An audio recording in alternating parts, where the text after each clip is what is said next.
Halo sedulur semuanya, berjumpa kembali di channelnya Lilik Wiji tentunya. Oke, dalam pembahasan kali ini kita melanjutkan materi mengenai 50 soal SOTK atau Susunan Organisasi dan Tata Kerja Pemerintahan Desa bagian yang kedua ya, lanjutan dari bagian 1. Dan yang belum melihat materi bagian yang ke-1, saya sarankan untuk melihat bagian yang pertama dulu ya, atau bagian 1, baru kalian tonton video yang ini. Oke, sebelum memasuki ke videonya, bagi teman-teman yang mau minta softfile, mau order softfile, silakan cek link di deskripsi, di situ sudah saya sertakan. Teman-teman tinggal klik saja, nanti akan langsung terhubung dengan admin dari channel Lilik Wiji. Oke. Kita langsung saja kelanjutannya nomor 21. Memberikan laporan keterangan penyelenggaraan pemerintahan desa secara tertulis kepada BPD setiap akhir tahun anggaran merupakan A. Hak kepala desa, B. Kewajiban kepala desa, C. Larangan kepala desa, D. Fungsi kepala desa. Jawabannya adalah yang B ya, kewajiban kepala desa. Lanjut nomor 22.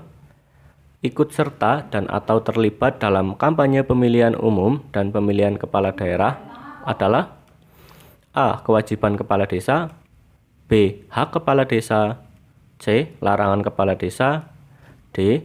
Tugas kepala desa. Jawabannya adalah yang C ya, larangan kepala desa. Jadi teman-teman harus bisa membedakan ya antara kewajiban, hak, kemudian larangan, dan juga tugas kepala desa itu berbeda ya, jangan sampai ketuker-tuker, karena kalau ketuker jelas nanti salah dalam menjawab soal. Lanjut 23. Kepala desa dilarang meninggalkan tugas selama titik-titik hari kerja berturut-turut tanpa ada alasan yang jelas dan tidak dapat dipertanggungjawabkan. A. 7 hari, B. 14 hari, C. 21 hari, D. 30 hari. Jawabannya adalah yang D ya, 30 hari kerja. Jadi kepala desa itu tidak boleh meninggalkan tugas selama 30 hari kerja secara berturut-turut. Nah, nanti perangkat desa beda lagi aturannya ya. Oke, kita lanjut nomor 24. Kepala urusan dalam melaksanakan tugasnya bertanggung jawab kepada kepala desa melalui A. Kepala seksi, B. Kepala dusun, C. Sekretaris desa, D. Bendahara desa. Jawabannya adalah yang C ya, tentu saja sekretaris desa, karena kepala urusan itu kalau di garis komando di garis organisasi itu di bawahnya sekretaris desa gitu. Lanjut nomor 25. Yang bertugas membantu kepala desa dalam bidang administrasi pemerintahan adalah A. BPD, B. Sekretaris desa, C. Kepala seksi, D. Kepala urusan. Jawabannya adalah yang B ya, sekretaris desa itu membantu kepala desa di bidang administrasi pemerintahan. Lanjut nomor 26. Melaksanakan urusan ketatausahaan seperti tata naskah, administrasi surat menyurat, arsip, dan ekspedisi adalah tugas dari A. Kepala dusun, B. Kepala seksi, C. Kepala urusan, D. Sekretaris desa. Jawabannya yaitu yang D ya, tugas dari sekretaris desa. Lanjut nomor 27. Yang merupakan unsur staf sekretariat adalah A. Kepala urusan, B. Kepala seksi, C. Kepala dusun, D. Bendahara desa. Jawabannya yaitu yang A ya. Jadi kepala urusan atau KAUR itu merupakan unsur staf dari sekretariat desa. Lanjut nomor 28. Dalam melaksanakan tugasnya, kepala urusan dibantu oleh A. Bendahara desa, B. Sekretaris desa, C. Staf pelaksana administrasi, D. Staf pelaksana teknis. Jawabannya yaitu yang C ya, dibantu oleh staf pelaksana administrasi. Lanjut 29. Melaksanakan urusan keuangan seperti pengurusan administrasi keuangan, administrasi sumber-sumber pendapatan dan pengeluaran, verifikasi administrasi keuangan, dan administrasi penghasilan kepala desa, perangkat desa, BPD, dan lembaga pemerintahan desa lainnya merupakan A. Tugas kepala urusan, B. Fungsi kepala urusan, C. Hak kepala urusan, D. Kewajiban kepala urusan. Jawabannya adalah yang B ya, fungsi kepala urusan. Lanjut nomor 30, yang bertugas membantu sekretaris desa dalam urusan pelayanan administrasi pendukung pelaksanaan tugas-tugas pemerintahan adalah A. Kepala dusun, B. Kepala seksi, C. BPD, D. Kepala urusan.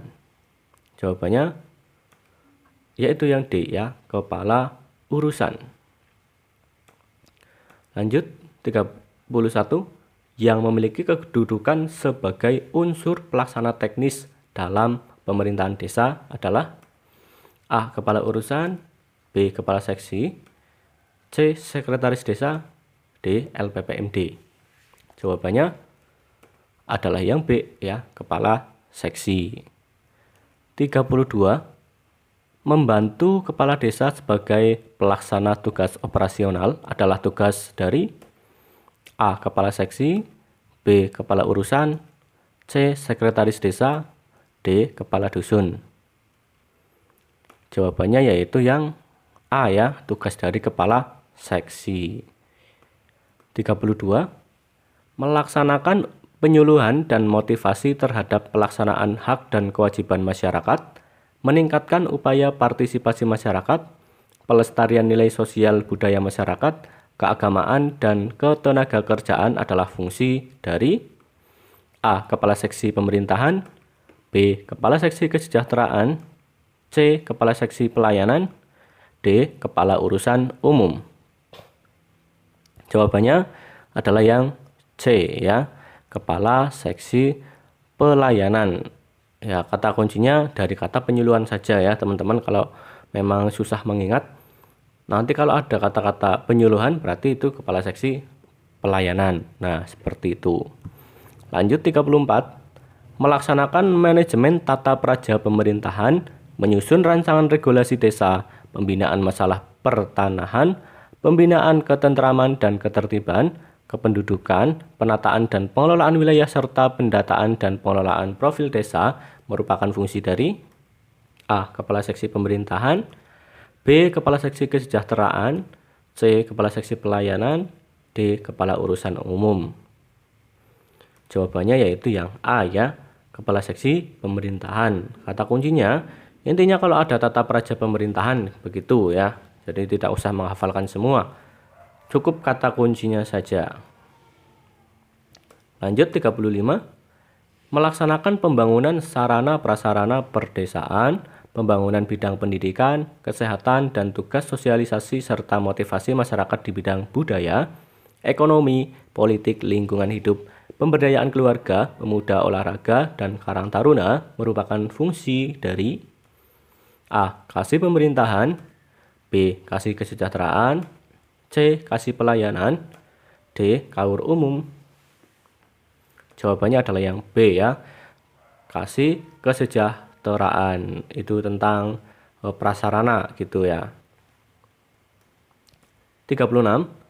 Membantu kepala desa dalam pelaksanaan tugasnya di wilayahnya merupakan tugas A. Kepala dusun, B. Kepala seksi, C. Kepala urusan, D. Ketua RW. Jawabannya jelas yang A ya, kepala dusun. Lanjut 37. Kepala dusun wajib melaporkan tugas dan fungsi secara periodik kepada kepala desa melalui A. Kaur umum, B. Kepala seksi pemerintahan, C. Sekretaris desa, D. Kepala seksi pelayanan. Jawabannya yaitu yang C ya, jadi melalui sekretaris desa. Jadi nanti kepala dusun itu melaporkan tugas dan fungsinya itu melalui sekretaris desa. 38. Perangkat desa dilarang meninggalkan tugas selama titik-titik kerja berturut-turut tanpa alasan yang jelas dan tidak dapat dipertanggungjawabkan.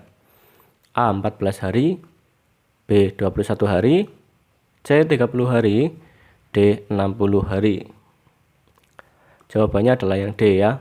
Kalau perangkat desa itu 60 hari, kalau kepala desa tadi 30 hari. Ini perbedaannya. Teman-teman harus ingat ya, jangan sampai terbalik. Perangkat desa 60 hari, kepala desa 30 hari. 39. Yang berwenang mengangkat dan memberhentikan perangkat desa adalah A. Kepala desa, B. Sekretaris desa, C. Camat, D. Bupati. Jawabannya yaitu kepala desa ya, yang mempunyai wewenang mengangkat dan memberhentikan perangkat desa, itu kepala desa. Nomor 40 terakhir, lembaga yang melaksanakan fungsi pemerintahan yang anggotanya merupakan wakil dari penduduk desa berdasarkan keterwakilan wilayah dan ditetapkan secara demokratis adalah A. Lembaga kemasyarakatan, B. Karang Taruna, C. Kepala dusun, D. BPD. Jawabannya adalah yang D ya, BPD. Ya, teman-teman, saya sarankan untuk perbanyak latihan soal ya, karena memang untuk soal itu sering muncul dari soal-soal yang sudah pernah diujikan, dan itu terbukti setiap tahun karena saya punya soal dari beberapa tahun ya, dari 3 tahun yang berbeda, dan di situ memang banyak sekali soal yang sama ya. Jadi ada yang soal tahun 2017, 2018 sama 2020. Nah, ketiganya banyak memiliki kesamaan ya, hanya beberapa saja yang berbeda. Seperti itu ya. Jadi saya sarankan untuk teman-teman perbanyaklah latihan soal. Terima kasih buat teman-teman semuanya. Semoga bermanfaat ya dan menjadi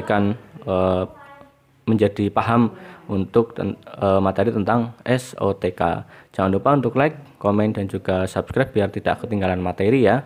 Karena kalau nggak subscribe pasti nanti jika ada materi baru akan ketinggalan. Seperti itu ya. Oke, seperti itu dulu mungkin video kali ini. Semoga membantu teman-teman dalam proses belajarnya. Sampai berjumpa lagi di video selanjutnya.